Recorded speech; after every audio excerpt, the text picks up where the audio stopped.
En estos espacios no solamente hay que escuchar a un lado, sino a ambas partes. Y por lo tanto, desde el cine consideramos que es importante escuchar al otro. Entonces, en la metodología que nos hemos planteado para la mañana, queremos el inicio descubrir cómo para ellos, para un cineasta, para un músico, para un activista de la memoria, de los derechos humanos, cómo se entiende esta relación entre arte y memoria. Entonces, vamos a cada uno a pedirle, por favor, que nos puedan en 5 o 7 minutos abordar con que ellos cómo comprenden esta relación arte-memoria, cómo miran alrededor de esta atmósfera que nos regala la cultura. Vamos a empezar en este caso por la derecha, o en este caso por la música, luego pasaremos al cine, y luego nos iremos ya propiamente a los derechos humanos, a la memoria, y luego vamos a seguir con las consultas. Bueno, adelante, por favor, José. Muchas gracias. Quiero primero agradecer al Festival Internacional de Cine de los Derechos Humanos por la invitación que se me ha hecho a participar en esta versión interesantísima. Humberto, muchas gracias por esa posibilidad. Quiero saludar a los colegas de esta palestra. Neil Heredia, un privilegio estar contigo compartiendo acá. También Maxi González, un placer, después de ver la película que estrenó en Bolivia anoche, pues es un privilegio también para mí tenerlo en este estrado. Y a todos ustedes por estar acá. Estamos pues prestos a darles nuestros criterios sobre algunos conceptos que nos inquietan cada vez más en una sociedad que de cualquier manera está en un proceso de acumulación de cambios que nos llevan precisamente a preguntarnos sobre aspectos que nos puedan dar un sustento de permanencia en la vida como sociedad y como individuos. Entonces, para abordar la temática que nos plantea Humberto, venía pensando desde la mañana qué decir que pueda tener un sentido acá, en este contexto. Y para mí es fundamental empezar definiendo qué es memoria, qué entendemos por memoria. Seguramente tendremos conceptualizaciones diferentes entre los aquí presentes y ustedes mismos, pero hay una definición que he construido y que me ayuda a funcionalizar este concepto de una manera más o menos práctica. Entiendo que la memoria es el mecanismo o los mecanismos mediante los cuales una persona, un individuo, una colectividad, una sociedad, una familia, etc., se relacionan con el pasado. Son los mecanismos que nos permiten relacionarnos con el pasado. Y en ese sentido, creo que la memoria tiene dos componentes fundamentales: la memoria como concepto, la memoria como parámetro sociológico de autocomprensión individual o colectiva, opera a través de dos transversales. La primera es el recuerdo, pero la segunda es el olvido. O sea, la memoria se entiende en la doble dimensión de lo que se recuerda y lo que se olvida, que son comportamientos constantes en la condición humana. tanto individual como colectiva. ¿Qué recordamos y qué olvidamos? Es materia existencial, tanto para los individuos como para las colectividades. ¿Qué es lo que recordamos y qué es lo que olvidamos? Es materia política también, porque para definir lo que recordamos y lo que olvidamos hay otros dos mecanismos que operan. El primero es el de la voluntad, el querer recordar y el querer olvidar también, como procedimientos de la voluntad. Ustedes podrán autoevaluarse en ese sentido y qué es lo que en esta vida quisieran o están olvidando o han olvidado voluntariamente, o lo que una familia decide olvidar. A un miembro de la familia proscrito por X, Y o Z, la familia decide voluntariamente proscribirlo, eliminarlo de la memoria, ¿no? O tributarlo por la eternidad, por sus virtudes, bondades, etcétera, etcétera. En la medida en que esa voluntad se construye alrededor de valores, de principios, de intenciones, de lo que se quiera. Es la voluntad la que está operando sobre las dos alternativas, sobre las dos transversales que operan en la memoria, en este caso el recuerdo y el olvido. Pero no solo la voluntad la que define lo que recordamos y lo que olvidamos, también incide en lo que recordamos y en lo que olvidamos las relaciones humanas, las relaciones políticas que nos llevan, que pueden intervenir en lo que olvidamos y en lo que recordamos, que no es lo que voluntariamente decidimos olvidar y recordar, sino que constituye lo que se nos impone recordar u olvidar.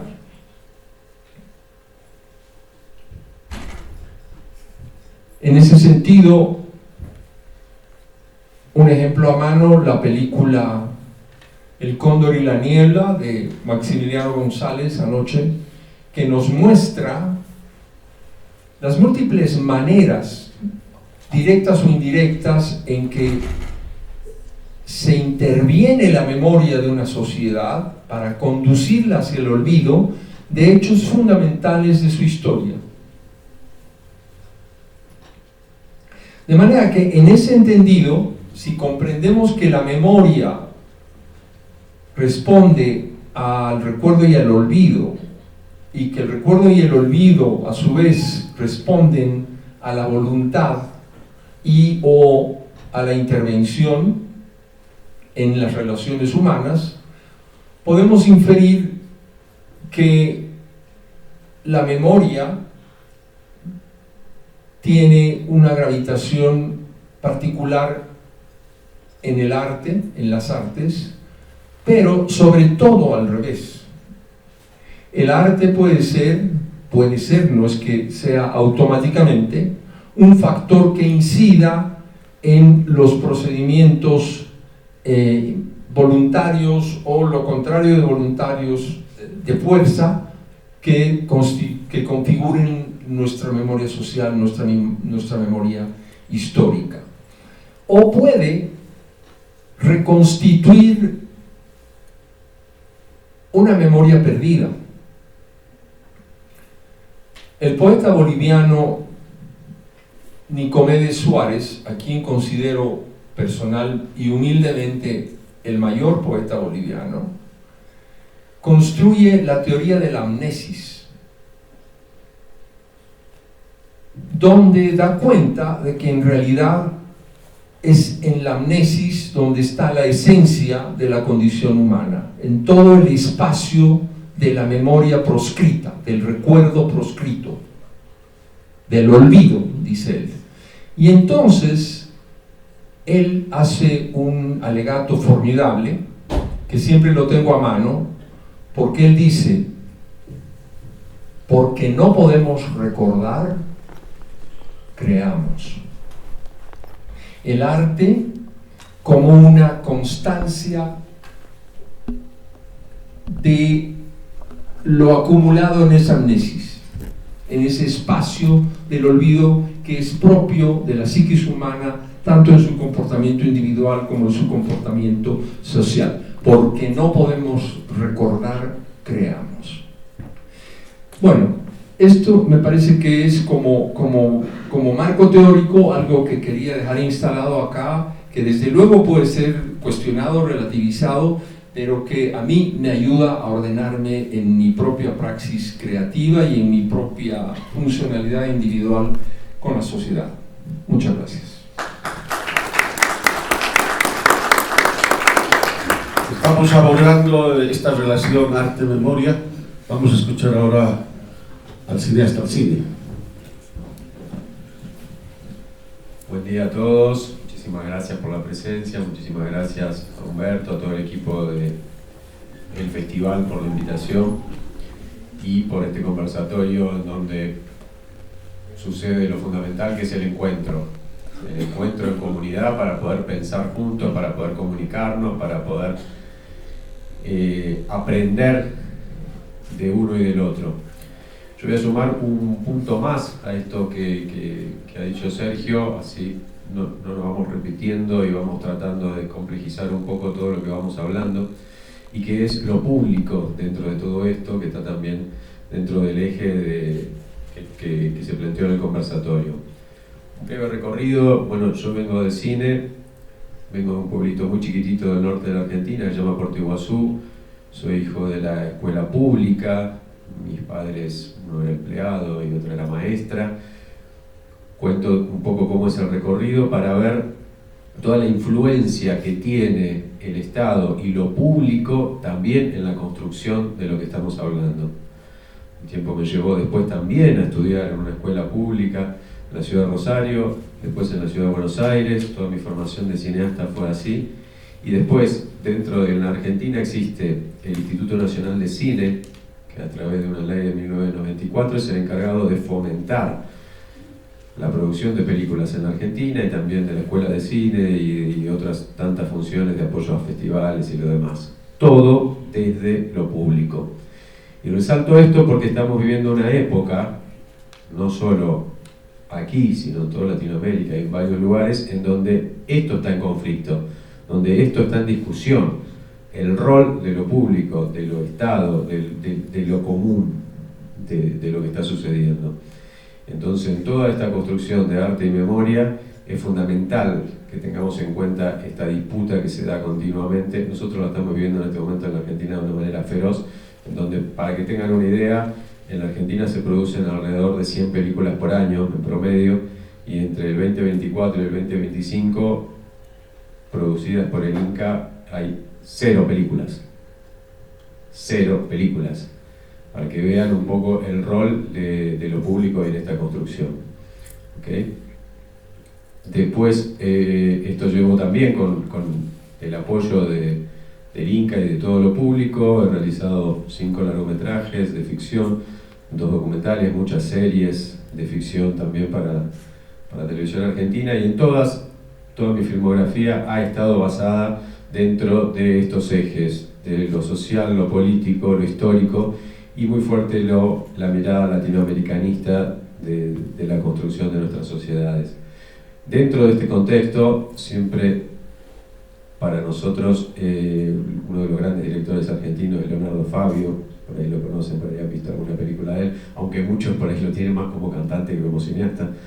Fue probablemente el cineasta más importante de la Argentina, y él tenía siempre una frase que decía: nuestro rol de cineastas es cantarle al pueblo, es ser poesía, es ser memoria de nuestra gente. Esa era la definición que él tenía sobre nuestro rol de narradores, que en definitiva yo me voy a centrar, obviamente, porque el cine es mi lenguaje, en ese aspecto. ¿Por qué hablamos también de esta construcción de memoria? Y siempre hago esta misma comparación como para que nos demos cuenta y entre todos pensemos de que cuando no pensamos hay alguien pensando por nosotros. Y que toda esta construcción que hablaba también recién Sergio de la memoria, ligada al olvido, también se articula desde los sectores de poder a ver qué hay que recordar, qué hay que olvidar, cómo hay que recordarlo. Entonces, esa construcción de sentido se da a través del poder siempre y en todos lados. Para que ustedes reflexionen sobre esto, siempre hago 3 comparaciones. La primera es cómo a través del cine, al cual consideramos uno de los lenguajes políticos dentro del lenguaje artístico más potente, Estados Unidos ha colonizado la mirada del mundo durante los últimos 100 años.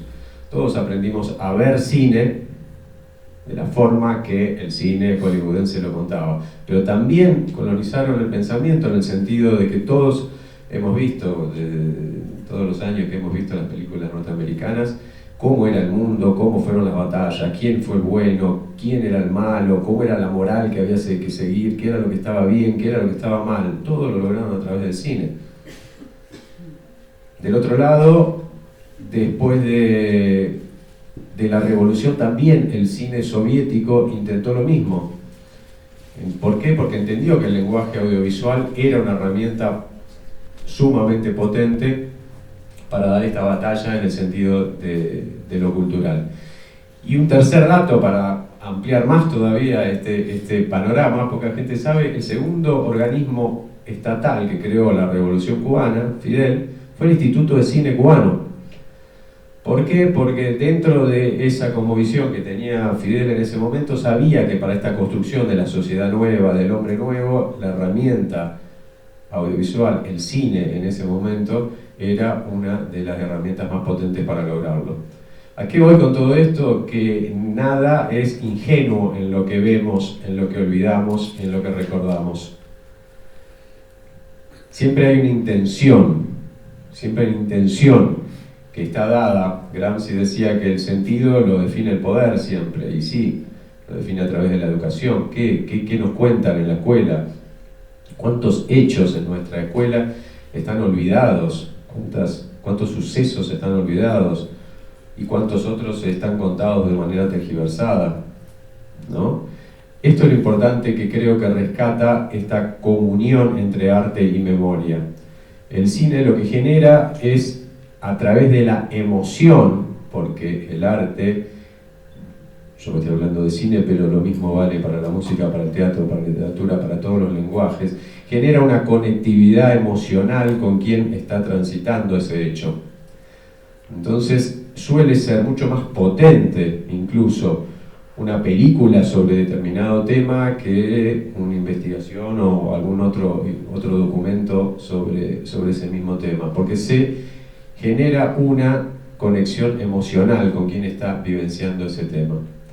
¿Qué es lo importante de esto en esta época en donde justamente lo que se está priorizando en todos lados es esta individualización de las sensaciones?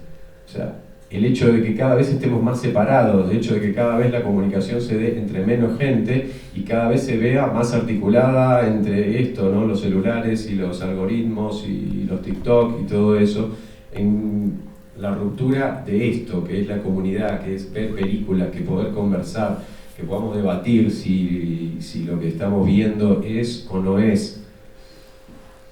A partir de ahí se construye, creo yo, la principal relación entre arte y memoria. Y a partir de ahí es fundamental, para sumar este tercer eje, lo público dentro de esta construcción. ¿Por qué? Otro de los ejes de esta época es esto, ¿no? De la construcción de lo público y el mercado. ¿Qué tiene que hacer el Estado? ¿Qué no tiene que hacer el Estado? ¿Qué lo construye el mercado?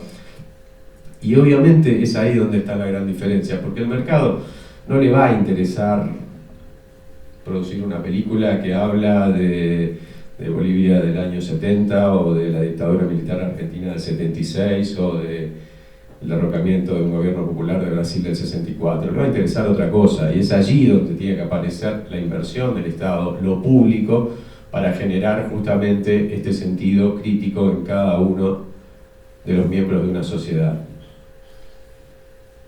La articulación entre arte y memoria, para mí, pasa fundamentalmente por eso. Un país verdaderamente pobre es un país que no tiene cine, que no tiene música, que no tiene teatro, que no tiene artes plásticas. Porque el arte es nuestra identidad, es nuestros héroes, nuestros lugares, nuestros pensamientos, lo más profundo de nuestra nacionalidad. Y en este caso, Latinoamérica es un caso excepcional porque más allá de las diferencias, tal como soñaron nuestros héroes, San Martín, Bolívar, Sucre, es la construcción de una patria grande cada vez más necesaria y es una de las pocas salidas que nos quedan. Entonces, todo lo que genere la memoria en lo que nos ha sido impuesto muchas veces como sociedades en estas divisiones es lo que tenemos que construir entre todos. Me alegra muchísimo ver tanta gente joven acá, porque es ahí donde está la ruptura que se intenta profundizar, ¿no? Hay muchos de estos hechos que nosotros narramos que a la juventud le empieza a quedar lejos. Incluso no solo no los conoce, sino los desconoce y en algunos casos, obviamente con otro sentido, los conoce de manera tergiversada. Entonces es fundamental que de todas las maneras, de todas las herramientas, en nuestro caso a través del lenguaje artístico, podamos establecer esta comunión para poder narrar estas historias y para que cada uno del que no las vivió o no las conoce pueda desarrollar su sentido crítico y su propio pensamiento sobre cada hecho. Yo creo que eso es lo fundamental. Tener en cuenta que cuando uno no piensa, alguien está pensando por uno y está pensando muy probablemente con otros intereses. Y como le digo a mi hijo todos los días, duden de todo, pero traten de informarse, traten de desarrollar un pensamiento propio y traten de saber qué está pasando para saber exactamente cuál es el lugar en la sociedad que ustedes quieren ocupar. Gracias.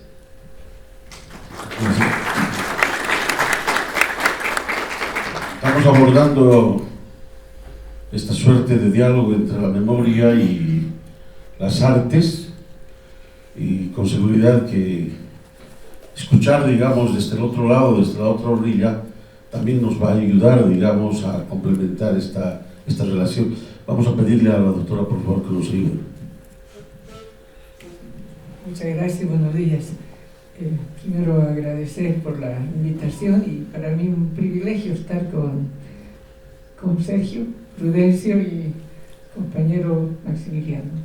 Y muchas gracias, Humberto, por la invitación y la posibilidad de dirigirme a un grupo de personas que, por cierto, nos ayuda y me ayuda a repensar lo que es la memoria y cómo ubicamos el arte. Entonces mi planteamiento es desde el lado político, porque la memoria forma parte, en realidad traduce lo político y de una activista política, no una estudiosa de la memoria, sino, o de la historia, sino más bien de una activista.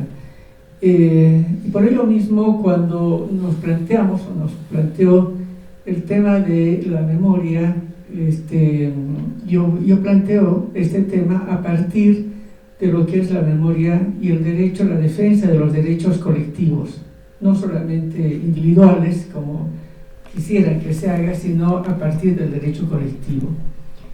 Y cuando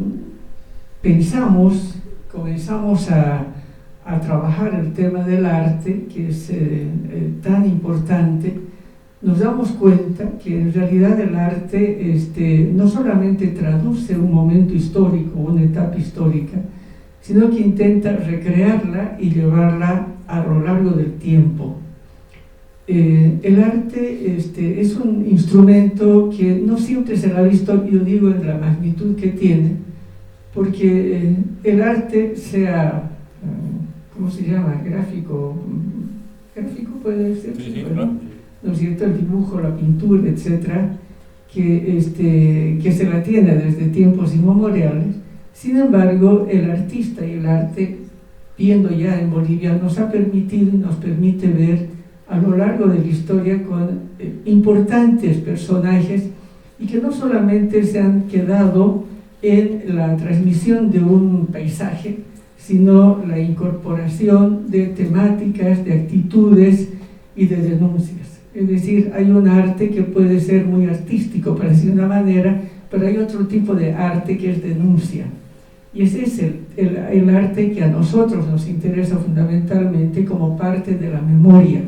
Es decir, cómo traduce un contexto político, social en una etapa, sino a través de cómo está presentándose el dibujo, para empezar, en esta parte gráfica. Y por eso en Bolivia, de lo que yo conozco, tal vez seguro me van a corregir con seguridad, tenemos personajes tan importantes como Arandia Pantoja, por ejemplo, que él ha trabajado los murales que yo conozca desde los 50, 60, etc. Pero en la época del 50, él traduce a nivel de murales que felizmente el gobierno de ese momento, a pesar de la oposición que tenía con Arandia Pantoja, porque Arandia Pantoja tenía una tendencia trotskista, la verdad, cuando el gobierno tenía una posición nacional revolucionaria, evidentemente, estoy hablando de la revolución del 52. Sin embargo, ese gobierno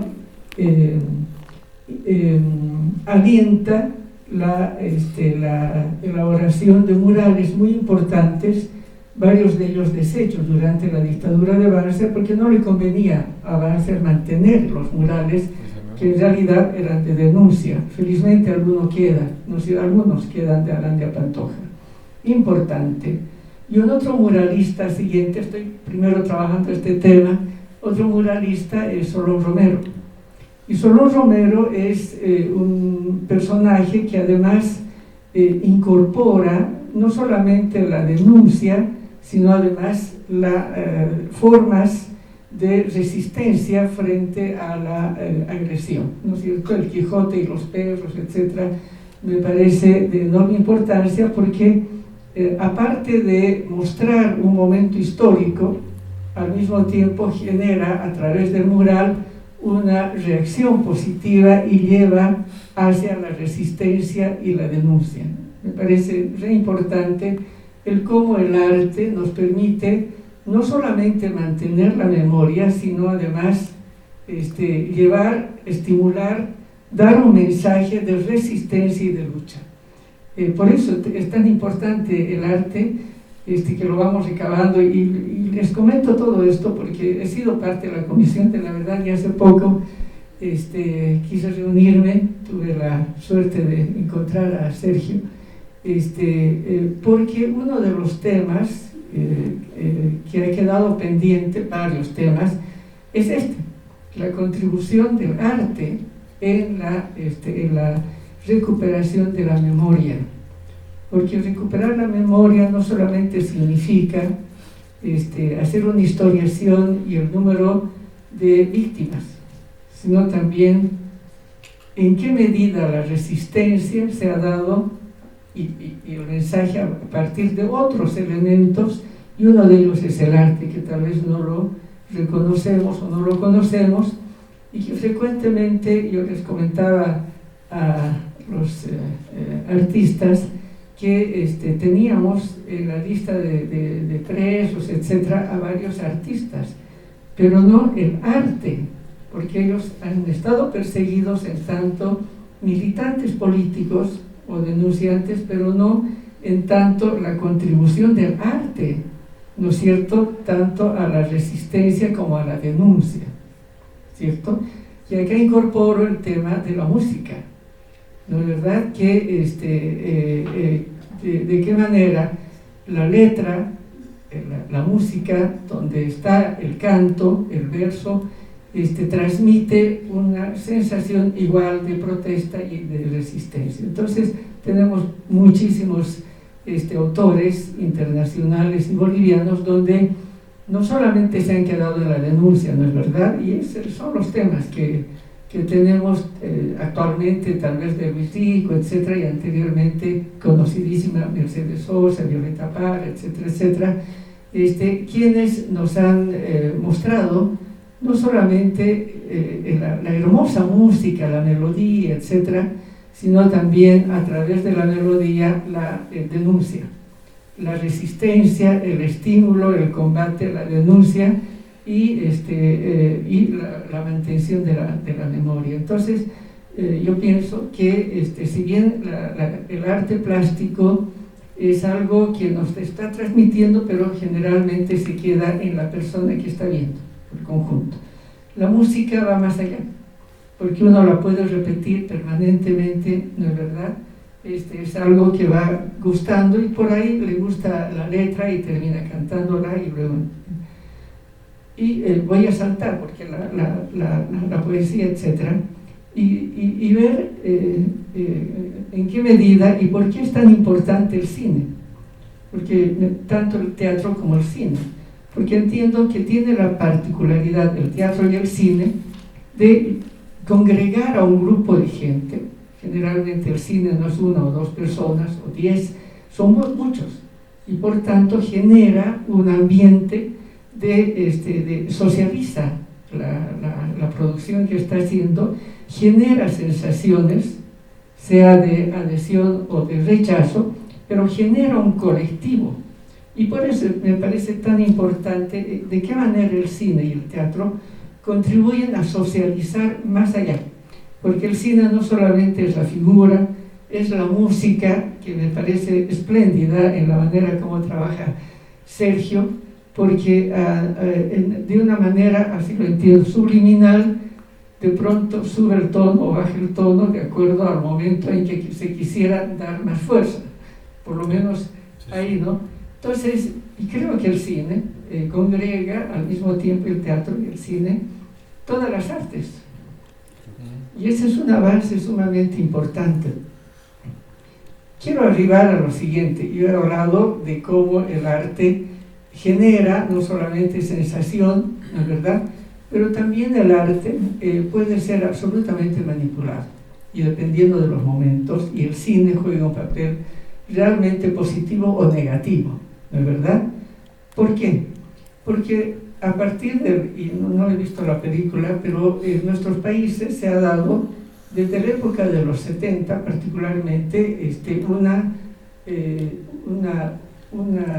una andanada de golpes de Estado y dictaduras, ¿no es cierto?, donde son los 70 que se dan los golpes de Estado en el Cono Sur, y evidentemente en Centroamérica había todo un enfrentamiento.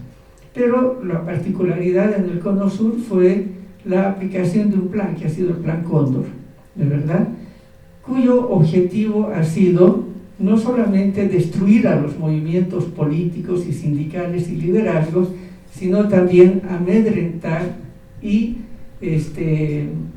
paralizar a la población por el miedo, sea por el miedo o por la falta de comunicación, pero fundamentalmente el miedo. Estos son los 70, ¿no es verdad?, con el Plan Cóndor y todo lo que significa, pero luego, ya los 80, ingresa una nueva línea política de Estados Unidos, ¿no es verdad?, que como que se aplica a los derechos humanos. Pero no se aplica a los derechos humanos para reivindicar o para buscar a los desaparecidos, se admite, pero no se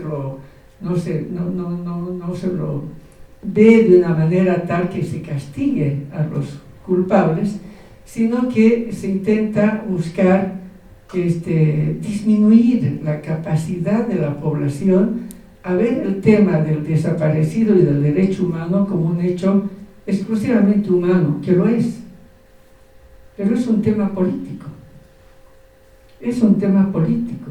Entonces, yo soy familiar de un desaparecido, ¿cierto? Por eso soy al mismo tiempo resistente y crítica en esto, ¿no?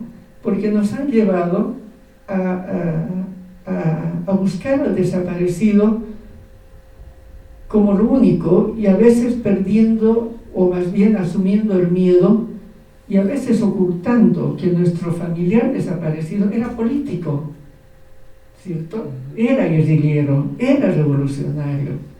No, nos quedamos peleando porque era mi hijo, mi hermano, mi compañero, un derecho humano apolítico, Sí. ¿cierto? Cuando estos compañeros desaparecieron, los mataron o nos torturaron por políticos. Entonces, ¿de qué manera? ¿No es verdad? La política nacional, internacional, también lleva a lograr que el arte termine siendo coadyuve a una lógica política de desvirtuar la lucha del pueblo por una lucha por el derecho humano individual, ¿no? Entonces, digo, ¿en qué medida el cine, el arte, etcétera, tiene un papel importante, no solamente en el recuerdo, sino al mismo tiempo en lograr, en proyectar hacia más adelante? No quedarnos en la búsqueda de los desaparecidos, sino la búsqueda del desaparecido en tanto revolucionario.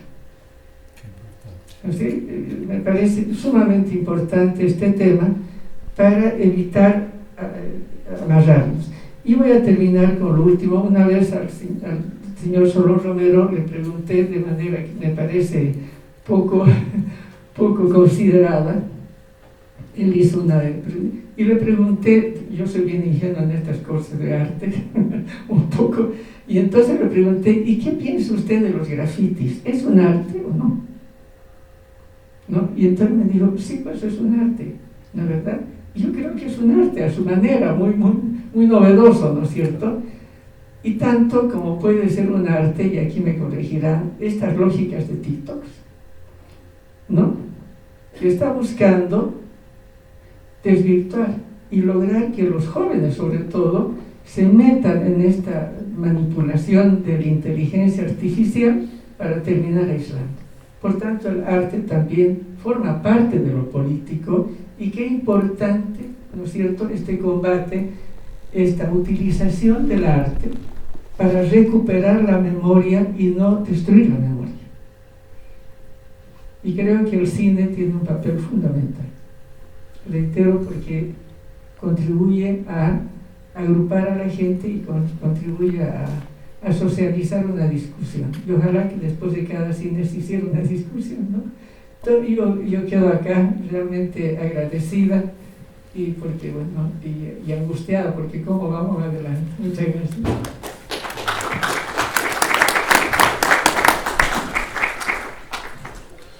Antes de pasar ya a las preguntas, tal vez ya están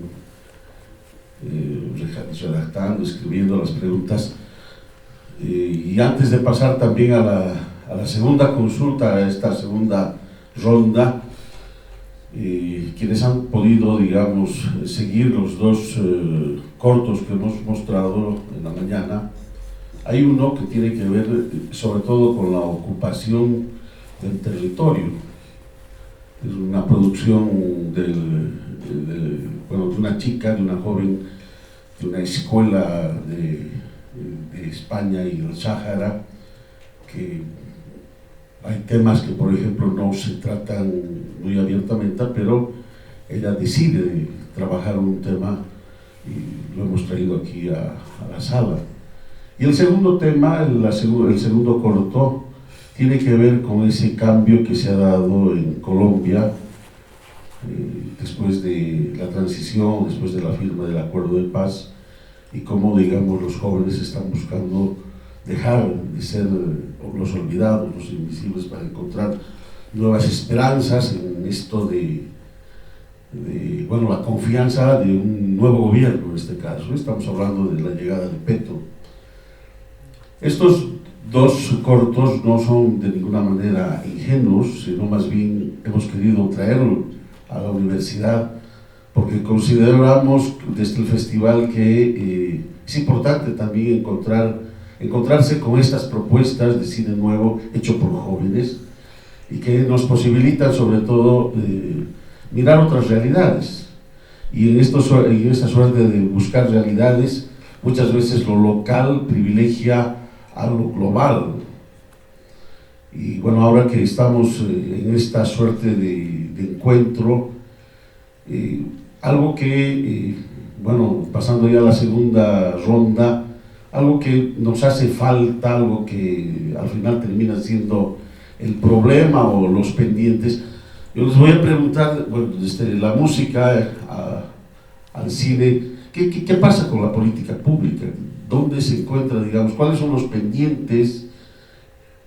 ¿Qué se hace detrás de la memoria? Porque entiendo que, por ejemplo, la Comisión de la Verdad ha dejado una serie de documentos, pero también hay recomendaciones, pero bueno, no sé si hasta dónde hemos podido llegar.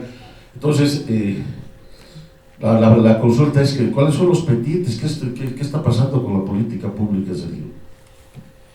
Bueno, en mi comprensión hay un déficit enorme de políticas públicas.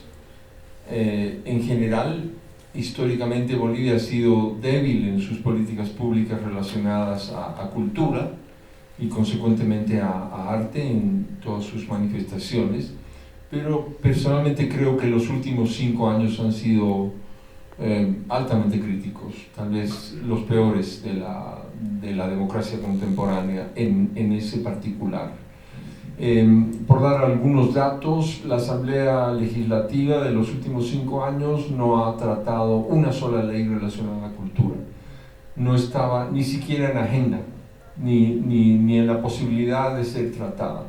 Teniendo pendientes la ley de cine, justamente, que es una ley fundamental para nuestro desarrollo cinematográfico, teniendo pendiente la ley del libro, que es también fundamental en la doble dimensión de la producción editorial de Bolivia y en la dimensión de la importación de libros y exportación de libros. Y crucialmente no se ha reglamentado la ley de patrimonio. Hay una ley de patrimonio que es una buena ley, la conozco bien, que sin embargo no se ha reglamentado, que por lo tanto no se aplica.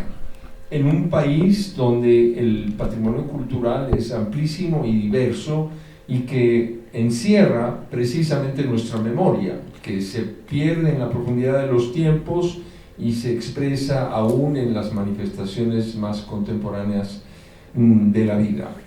Entonces, en ese sentido, la crítica va en cuanto a que en los países altamente dependientes como Bolivia o los países latinoamericanos en general, lo primero que se contrae es la cultura, como asignaciones presupuestarias o como instalación de temáticas en la agenda política, en la agenda de la gestión de gobierno, ¿no?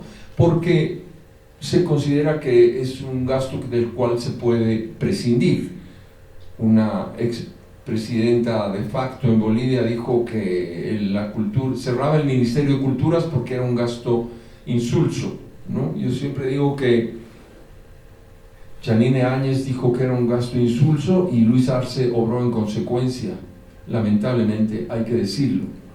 Entonces, sin comprender que, como explicaba Maxi, la dominación que se nos ejerce políticamente se manifiesta a través de la cultura, o sea, se nos hace dependientes en el pensamiento a través de instrumentos culturales que alguien produce de manera voluminosa en el mundo para cumplir esa función política sobre nosotros.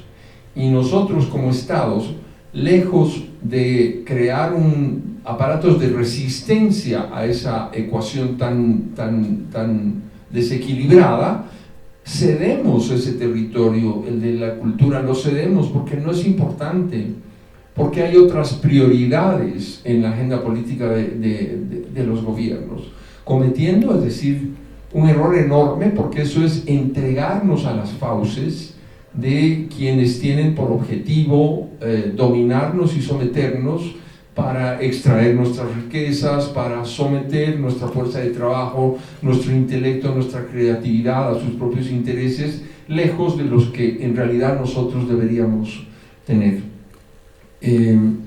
Las políticas públicas son un pendiente de manera general, pero para no ser injusto y para que ustedes se puedan también investigar por sí mismos, La ley de culturas del gobierno municipal de La Paz, que es la única ley de culturas que se ha promulgado en Bolivia, con un efecto vinculante, reglamentado, etcétera, etcétera, es una buena ley, es un excelente marco jurídico en el que se reflexiona sobre la producción de cultura y en el que se compromete infraestructura y presupuestos del gobierno municipal de La Paz para este propósito. Ese modelo es la ley 261, si no me equivoco, del gobierno municipal de La Paz, que ya tiene algunos años. Deberíamos tomar como política pública aplicable, de acuerdo a cada contexto, desde luego, a los diferentes municipios del país y también al Estado central. Muchas gracias, Sergio. Vamos a, bueno, en realidad esa ley municipal que has mencionado ha sido trabajada por Pedro Sus cuando estaba de presidente Y un equipo. Y un equipo, ¿verdad? Pero además también se han hecho producciones de este tipo en la gobernación. Hay una ley departamental de culturas en Chuquisaca y también existe una ley municipal. El problema es que no se ha comprometido ni infraestructura ni presupuesto. Ese es el problema. Ese es el problema. Adelante, hermano. Bueno, voy a tomarme 2 o 3 minutos para contar un poco la realidad que estamos viviendo en este momento en Argentina, que sí se ha caracterizado en años anteriores por políticas públicas hacia la cultura muy fuertes. De hecho, mencioné el Instituto Nacional de Cine, que es un ente público, producía un promedio de 100 películas por año, ¿no? Y que cada vez crecía y se hacía más federal, que también eso es una cuestión muy importante en nuestro país, que tiene Buenos Aires como una metrópoli que domina todo y se hacía muy complicada la producción en el resto de las provincias. Me voy a tomar 2 o 3 minutos para contar en el pantallazo que pueda lo que estamos viviendo en la Argentina, porque rezo con toda mi fuerza para que estos modelos no se trasladen al resto de las latitudes latinoamericanas y de ningún otro lugar del mundo. Estamos hace 18 meses viviendo un gobierno de ultraderecha en donde el presidente explícitamente dijo que odia al Estado, dijo que él es el encargado de destruir el Estado por dentro, y eso significa destrucción en todos los campos imaginables que ustedes puedan pensar en este momento.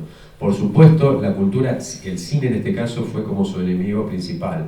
Fue como si, no sé, de tener algún trauma, que de chico no lo llevaban al cine, porque desde el primer día la destrucción al cine fue absoluta. De desmantelar cualquier tipo de apoyo, de empezar a reducir qué películas se podían ver y cuáles no, de acuerdo a la temática, de financiar las escuelas, de financiar el apoyo a los festivales, que hace que a lugares donde no llega el cine se pueda, cada pueblo, cada ciudad del interior del país pueda tener. O sea, fue un ataque feroz a la cultura.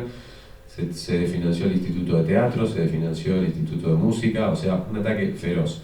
Pero el mismo ataque fue en paralelo a la salud, en paralelo a la educación. O sea, estamos viviendo uno de los momentos más oscuros, seguramente, del recuperatorio de la democracia después de lo que fue un momento más oscuro, que fue la dictadura argentina. ¿Por qué digo esto del ataque a la cultura? Justamente porque refuerza todo esto de lo que venimos hablando. No es casualidad, estos gobiernos que vienen, pasó lo mismo con Bolsonaro en Brasil. Lo primero que hizo fue tratar de cerrar el Ancine, que es el Instituto de Cine Brasilero. Justamente porque todo esto que venimos hablando, estos gobiernos lo saben. Saben que el cine y que esta reunión es peligrosa, saben que el teatro genera comunidad, saben que la música sensibiliza a través de... Saben que los muralistas que vienen ya desde Rivera de México, ¿no?, generan esto en lo que venimos hablando, ¿no?, esta conexión emocional con nuestra historia, con nuestra memoria, con nuestra identidad y con todo lo que venimos hablando. Entonces, en cuanto a políticas públicas, en este momento en nuestro país la verdad es devastador lo que estamos viviendo. Es absolutamente devastador. O sea, el dato que di es tal cual. Pasamos de producir más de 100 películas por año a que en los últimos 18 meses el Instituto de Cine no haya producido una película. O sea, las 4 o 5 que estarán dando vueltas son producidas por plataformas y son producidas con otros objetivos, ¿no? Son las películas mainstream, las películas tanque, las películas que aspiran a otra cosa. Entonces, esto que pregunta justamente Humberto es fundamental. Y lo cuento porque lo estamos viviendo, porque no es algo teórico, no es algo que estamos diciendo no, porque cuando asumen estos gobiernos de ultraderecha o de derecha pasa tal o cual cosa. No, nosotros lo estamos viviendo en carne y hueso, día a día, en cuanto a la destrucción del Estado, ¿no? En todos los ámbitos. Hay 100 muertos en Argentina en estos últimos meses por un remedio contaminado. ¿Por qué? Porque el organismo estatal encargado de controlar los remedios fue desmantelado. Echaron a la mayoría de los técnicos de ese organismo, nada se está controlando y bueno, un remedio contaminado provocó una tragedia de casi 100 muertos en este momento. Entonces, cuento esto para que podamos ver en realidad lo que significa la destrucción del Estado. Todos abogamos por un Estado que sea transparente, eficiente, pero sabemos que es fundamental justamente para equilibrar el rol del Estado, y esa es la discusión, yo dije hoy al principio, ¿no? El Estado, el mercado, todas esas discusiones que hay hoy en boga. El rol del Estado es fundamental para equilibrar la cancha, para tratar de que las mayorías populares que ya tienen todo tipo de problemáticas equiparen un poco la cancha con las élites o con los poderosos que tienen todo a su servicio. Entonces el rol del Estado es fundamental. En esto que estamos hablando nosotros es de la cultura, pero en todos los otros ámbitos es central. En la educación, no hay futuro sin educación, no hay futuro sin educación pública, no hay futuro sin cultura, no hay futuro de todos ustedes que están aquí si no hay un rol presente del Estado generando estas políticas públicas. Sí, muy poco. Sí, en Bolivia hay una deuda enorme respecto a no solamente a reglamentar, qué sé yo, el arte, sino a estimularla y llevar adelante toda una política que permita fortalecer este tema de tanta importancia. Yo habría querido que en este bicentenario se pudiera tener algo más allá que todo lo que se ha hecho. Indudablemente me parece muy importante lo que han hecho por el bicentenario, dadas las características que hay. Entonces yo creo que nos falta muchísimo en Bolivia respecto de lograr estimular que el arte forme parte al mismo tiempo de la formación de la población, ¿no es cierto? Es decir, no es suficiente que los colegios, universidades, etcétera, formen, sino que tiene que haber un conjunto de políticas donde el arte forma parte importante en el arte, teatro, cine, etcétera, etcétera, de tal suerte que, para decir algo, el baile folclórico universitario, la entrada universitaria, que fue pensada así como un espacio de recuperación de la memoria, ¿no? Se ha transformado, creo yo, ahora en una entrada folclórica como cualquiera, solo que está hecho por jóvenes, y no sé si los jóvenes saben lo que están bailando, ¿no? De verdad, es más bonito bailar creo que los caporales, por lo que es atlético, ¿no es cierto?, que otro. No sé, es decir, no estoy en contra, porque fue una idea que tuvimos hace años, pero sí de qué manera ese arte contribuye en la formación de la gente, y que no sea una entrada más, ¿no es cierto? Sí, gracias. Muchas gracias, doctora. Vamos a entrar a esta recta final, y bueno, en este conversatorio también hemos pensado que es importante, digamos, el diálogo, este diálogo con el otro, entonces nos abrimos un poco, si tienen alguna pregunta, alguna consulta, alguna inquietud, no solamente para mirar, digamos, estos pendientes, sino también para el comentario de parte de ustedes. Nos abrimos si quieren preguntar o consultar algo desde la universidad, desde la carrera. Adelante, por favor. Buen día. En esto de preservar la memoria a través del arte en cada una de sus expresiones, me pregunto siempre si hay alguna línea, no sé si intencional o institucionalizada, de siempre tal vez darle mayor prioridad a la memoria de hechos trágicos, catastróficos, desastrosos para la historia de la humanidad. En caso nuestro, está fresca la película de Maximiliano González Ayer, todas las tragedias de las dictaduras en nuestros países. Y digo que me pregunto si también debiera hacerse el mismo esfuerzo por preservar momentos agradables, felices, de expresiones de alegría de la población o de un determinado sector de la sociedad. Buen día, gracias.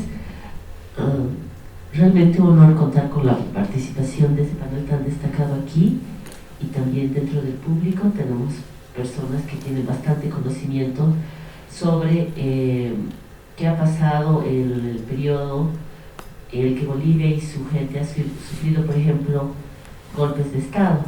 De ahí que me viene la pregunta, porque hay muchos jóvenes que posiblemente aquí no saben qué era la comisión o qué es la comisión de la verdad.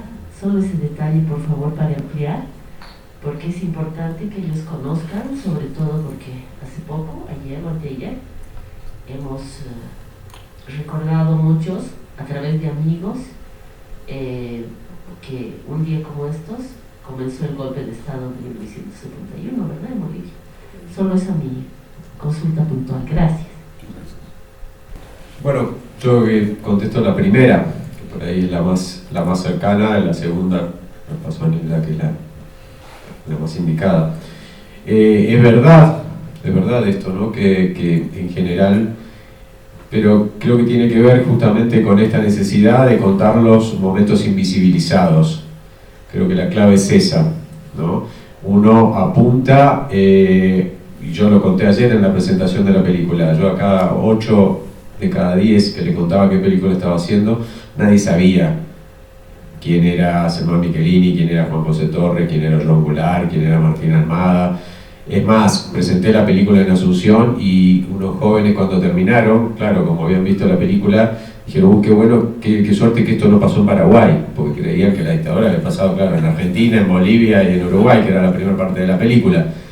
Entonces, a ese nivel es la desinformación de la nueva generación. Entonces creo que lo más cercano, por lo menos desde lo personal, desde mi búsqueda, lo puedo generalizar, es tratar de contar las historias invisibilizadas, justamente por la historia oficial o por el poder central. Sí, gracias. La primera pregunta, para no cambiar de idea.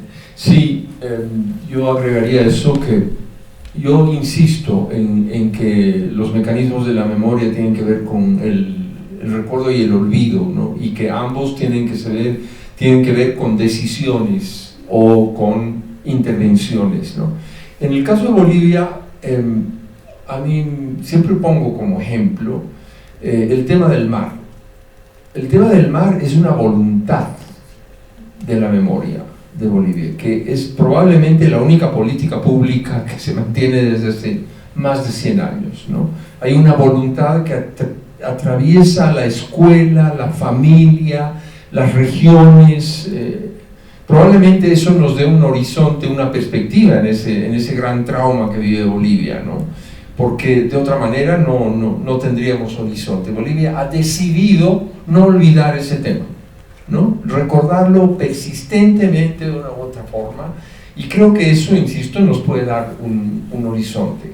Es un hecho trágico, efectivamente hemos perdido el litoral, pero no tenemos otra que recordar para poder restituir esa mutilación que se nos ha hecho, que no es solo geográfica, dicho sea de paso, ¿no? Otro ejemplo que se me ocurre, de una naturaleza muy diferente, es cuando Bolivia ganó el campeonato sudamericano de fútbol, se llamaba así entonces, lo que ahora es la Copa América, el año 63. Es una memoria que ha durado muchísimas décadas. No sé si ahora los jóvenes todavía lo pueden evocar, pero sí, ese triunfo épico se mantuvo, sobre todo mientras los jugadores estuvieron vivos, la mayor parte creo que han muerto ya, etc. pero fue una construcción de la memoria que formó parte de cierta manera de las políticas públicas. En oposición hay hechos completamente olvidados. Yo estoy seguro que o casi seguro que si pregunto acá cuándo fue el golpe del general Barrientos y por qué se dio y por qué y cuánto duró, digamos, es una memoria mucho más reciente que la Guerra del Pacífico, que la invasión del Pacífico, pero que está absolutamente borrada de nuestra memoria. Sobre eso seguramente Nila tendrá mucho que decirnos. Muchas gracias. Solamente ver esta parte de arte, pero a mí me parece que la película Insurgentes, ¿no? Transmite mucho optimismo dentro de momentos bien difíciles, pero transmite, yo creo, optimismo. O sea, también hay, ¿no es cierto? Pero claro, creo que todos intentamos ver la parte trágica. Por ejemplo, las banderas del amanecer, que es trágica, pero al mismo tiempo muestra la resistencia de la población. O sea, me parece que habría que ver también de manera optimista, ¿no? Película o algunos.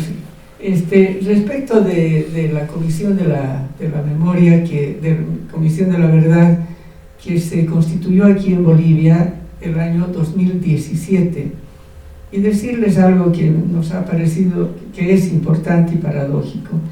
La primera Comisión de la Memoria, sin ese nombre, que se ha dado en el continente ha sido en Bolivia, el año 82, octubre del 82, noviembre del 82, cuando se recupera la democracia y el doctor Hernán Siles Suazo, prácticamente al mes, forma el Comité de Búsqueda de los Desaparecidos.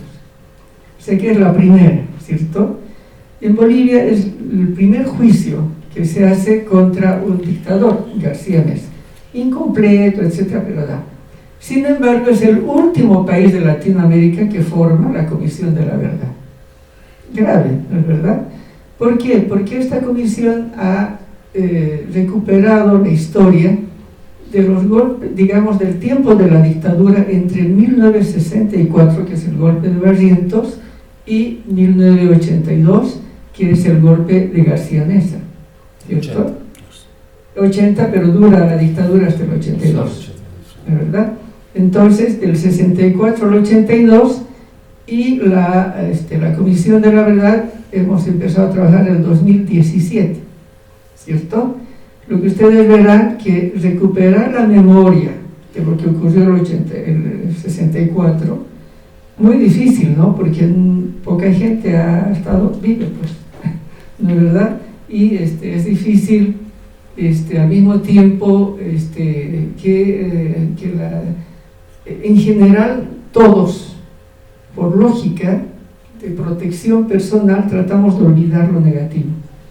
Entonces, volver a reunir a gente que vivió ese momento, el caso de las minas, donde han habido muchas masacres, no solamente ha sido difícil por los años, sino por el dolor que significaba y volver a recuperar, ¿no?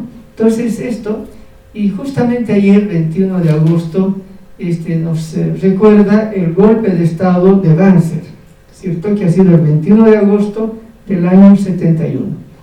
Y de todas las dictaduras que han habido, o de los gobiernos que han habido desde el 64 hasta el 82, claro, se evoca, vamos a ver, una enorme cantidad de perseguidos, exilados, campos de concentración, torturas, etcétera, y el número de personas desaparecidas, ¿no es verdad? Desaparecidas que hasta el momento no se conoce dónde están, ¿cierto? Y uno de ellos, de manera muy evidente, es el caso de Quiroga Santa Cruz, que ustedes seguramente ya lo conocen, que es uno de los casos, de los más de 100 casos desaparecidos, que en el caso de Bolivia es un número alto, ¿no es verdad? ¿Y por qué ponemos como uno de ellos, no el más importante? Importante por el personaje, pero es igual, cualquier desaparecido, ¿no es verdad? Que hasta el momento no aparece. ¿Y por qué no aparece? Porque es un tema político, porque era un personaje político, ¿no es verdad? Renombrado. Entonces, para nosotros es uno de los temas que... Entonces, quiero explicar eso, que el trabajo de la Comisión de la Verdad ha sido recuperar la memoria de los hechos ocurridos durante las dictaduras, que ha significado masacres, intervenciones, masacres en los centros mineros, masacre en campos, en la zona rural, de verdad, persecución, etcétera, hasta lograr. Lastimosamente, no ha habido juicio de responsabilidades a ninguno de los dictadores, excepto García Meza, pero solamente se ha juzgado por un caso, que ha sido el genocidio o la matanza, genocidio de los compañeros en la calle Harrington, donde murieron 8 compañeros, ¿sí? Los mataron. Pero no se ha hecho la investigación, no se lo ha juzgado a García Meza por los desaparecidos, la cantidad de gente perseguida, torturada, etc. Y no los desaparecidos. O sea, ha quedado impune. Logramos, personalmente yo fui una de las acusadoras, que se lleve al Tribunal de Roma, porque Bolivia no ha hecho ningún proceso, al Tribunal de Roma, tanto a Banzer como a García Meza, ¿cierto? Por la búsqueda de personas desaparecidas que tenían ascendencia italiana, argentinos con ascendencia italiana, y que fueron desaparecidos dentro del Plan Cóndor, ¿no es cierto? Fueron castigados en Roma. Para suerte de ellos, para decir una manera, se murieron antes de que salga la sentencia, ¿cierto? A pesar de que han sido juzgados. Entonces ustedes verán, es el tema, y gracias por la pregunta, porque me permite explicar cuál es, y decirles que el Estado tiene una enorme deuda, porque no solamente se ha hecho juicio, sino porque las recomendaciones están en construir las casas de la memoria, que creo que no se ha hecho ninguna, ¿no es verdad? Estamos en cero.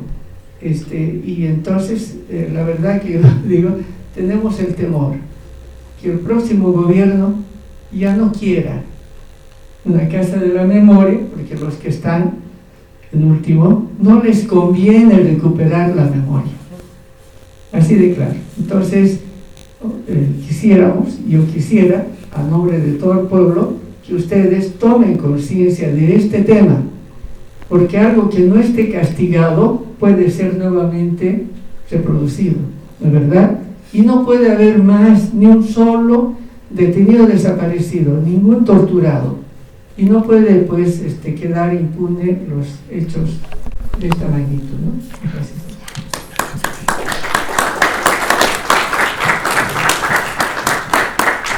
Bueno, muchísimas gracias, doctora. Bueno, ¿todavía tienen alguna consulta, alguna pregunta?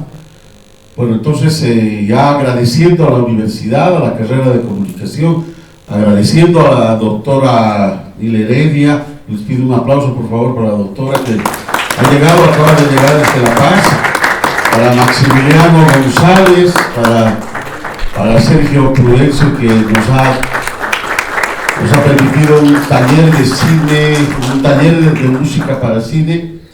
A mí me gustaría, antes de cerrar prácticamente este conversatorio, que es fundamental sobre todo que en estas conclusiones se reconozca que hay una serie de pendientes en cuanto a política pública, falta legislación, una legislación sobre todo para la cultura, completar con los reglamentos que hacía mención aquí Sergio.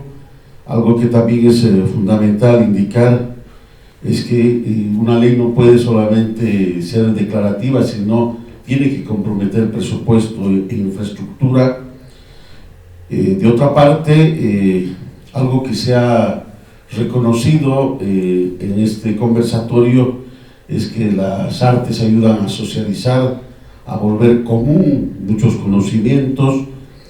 También se ha indicado que hay un doble papel, y ese papel es, por ejemplo, por la resistencia, por la recuperación, pero también en este caso la manipulación.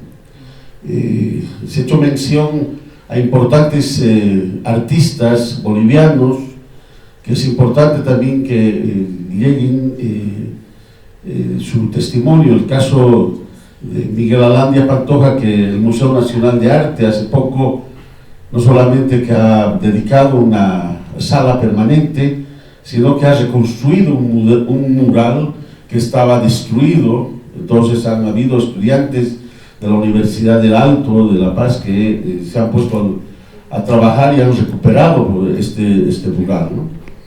El otro, creo que hay una enseñanza de parte de Maximiliano que nos dice no solamente que hay que reconocer, sino que hay que diferenciar entre lo público y el mercado. O sea, una cosa es lo que significa, digamos, el papel del Estado, el compromiso con lo público. Inclusive aquí tiene que ver el destino de las universidades, ¿no? la investigación.